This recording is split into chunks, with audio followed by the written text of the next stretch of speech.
part of occupied Western Turtle Island, Ute, and Arapaho and Cheyenne territory, among all the other native nations that we don't know, thanks to colonization.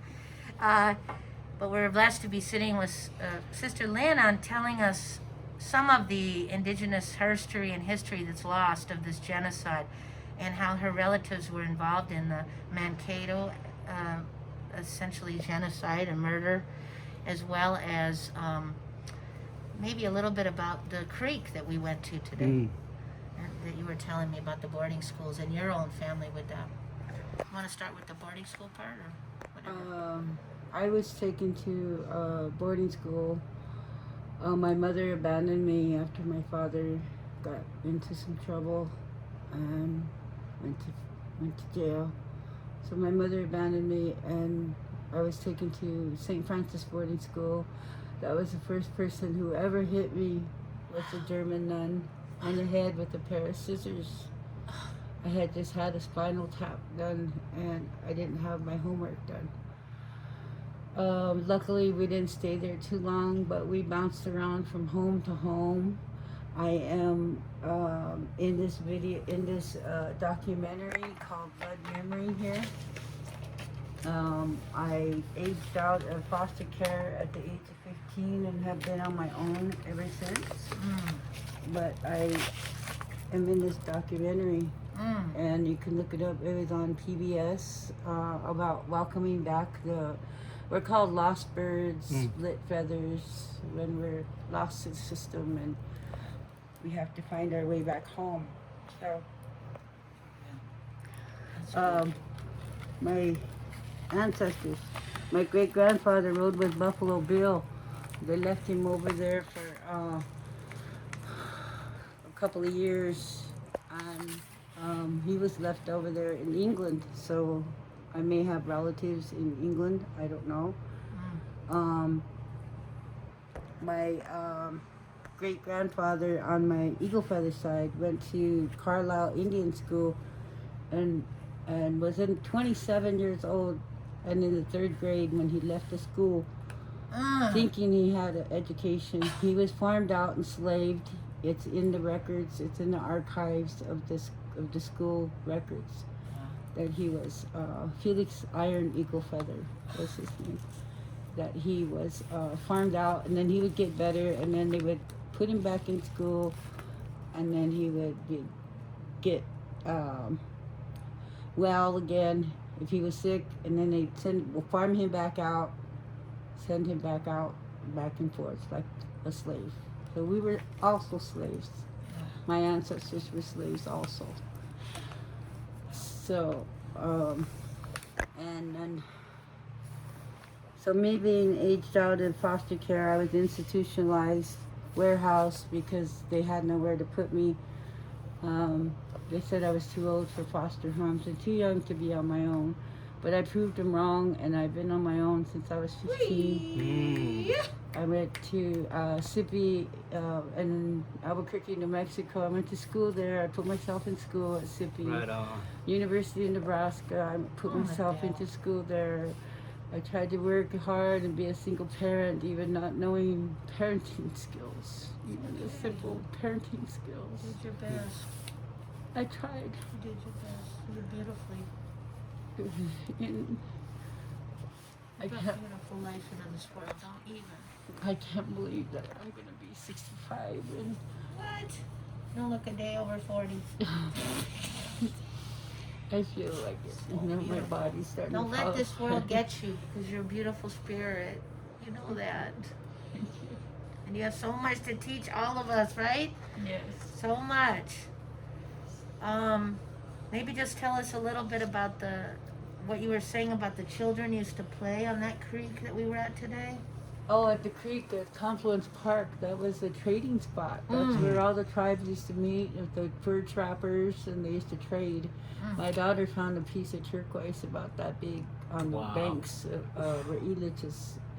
Amir found a little rock. thing today. Wow. It was just rock. So there's things in those banks right there. There's probably artifacts and stuff. But that's where they used to trade. There's a place called Buckhorn Exchange on 10th and Osage. If you get a chance to drive by there, It's an old restaurant. It's over 100 years old. And across the tracks from there, they used to set up teepees. So it was a trading post. And they have a lot of artifacts in there. And it's a very expensive restaurant. And the artifacts, I think, should be returned to our people. Of course. Wait, what's the address again? 10th and Osage. 10th and Osage. Buckhorn We should check it out. Exchange. We're gonna go. Buckhorn. And demand that they give the artifacts back. 'Cause that's how we roll. I know I've been telling other people we should do that. We should For go sure. Yes. For go in sure. front of their... Not declared even- a monument. That part. place is declared a monument, though. So, how do we get the things out? Right? That's one of the points of the book, Landmarks and Monuments, because we need to take all of the real stories out and get rid of all their bullshit lies, you know? Wow. So you had said you had relatives in the Lincoln Massacre?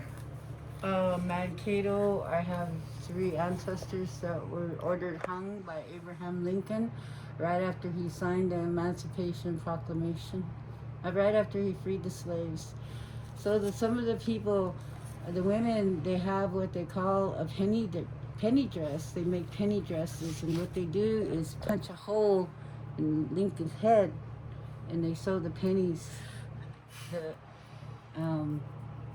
How many did I say was hung? I can't even think. 38, I think. 38 Wow. plus 2. So they sewed the 38 pennies on there plus 2 Wow. with the hole punched in his head because of the whole situation. Yeah, But Wow. we have to remember. You had, I have an old story about yeah, Custer. please. Oh, tell us. Custer. My friend, I used to have an old Greek friend that owned a bar down on Larmer, which is the beginning of Denver, Larmer Street. He said that before natives were considered, we were not considered citizens until the 1950s. We weren't allowed to vote. Then ICWA didn't come into effect until in the 70s for the Indian Child Welfare Act. So that was right after I was aged out. Right. So he said that he owned a bar on Larmer, and he would let this guy come in, this Arapaho guy come in, and he would let him wash up and use the bathroom and give him a drink before the bar opened. He said that this man told him that his grandfather was in the wars with Custer, and that his grandfather was a scout, and he was on top of a hill, and he could look down and see Custer's log cabin, but a piece of the mud was missing, so he could see the light. So he crawled down there to peek in there, and he saw Custer having sex with one of his own cavalry guys. And so in Cheyenne, they called him Himani, which means a derogatory word in their language. Wow. So he was called, Custer was Himani, plus he had 3 children from Cheyenne women that they all died when they were little girls and they were toddlers. Oh my goodness. So when they had the it wasn't a massacre, it was a battle, because he sent his men down first and ran into a bunch of women and children, a lot of them. And these women and children, there were so many of them that they got scared and they backed up. So they went down a second time, and they were so many of them, they backed up again. The third time they went down is when they surrounded him, and then the men came down, and then Custer went down last. So they always try to say Custer was a hero, but no, he went down last. When they excavated the land in Yellowstone, they found out that our people, our indigenous people, had more weapons, different types of weapons,